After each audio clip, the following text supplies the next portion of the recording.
The cancer of our time can be described in one word: meaninglessness. Meaninglessness. You talk to an average young person today, how many sexual trysts do they really want to find fulfillment?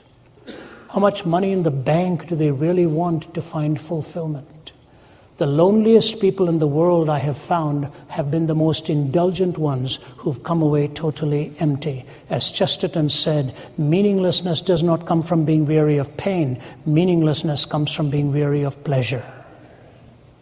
Meaninglessness does not come from being weary of pain. Meaninglessness comes from being weary of pleasure. Skeptics often tell me that it's the problem of pain that keeps them from believing in God. May I suggest to you, it's the problem of pleasure that keeps me from being totally secular. Been there, done that, tried this. It simply doesn't work. I recall when I was doing a Bible study with the Atlanta Braves when they were playing the St. Louis Cardinals, sort of 10, 12 minutes each of the chapels. And I walked in there and I closed with this. I said to them, you know, fellas, there's nothing like walking into a room and being the only one who fails the physical. I said, I looked at you boys, muscles bulging like watermelons, and I walk in here. I'll never forget the line of my wife once when I gave her a nice, good hug. She smiled, hugged me back, and said, you know what? You have the arms of a thinking man.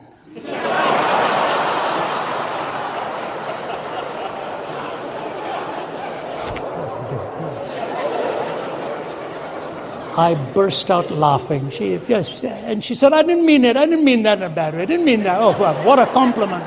What a compliment. I said, I'll do my best to make these the arms of a non-thinking man. So I said, guys, I can't talk to you about baseball. You guys hit a ball long before I know it's even come. So no, I'm not going to talk to you about that. I said, here's what I want to talk to you about.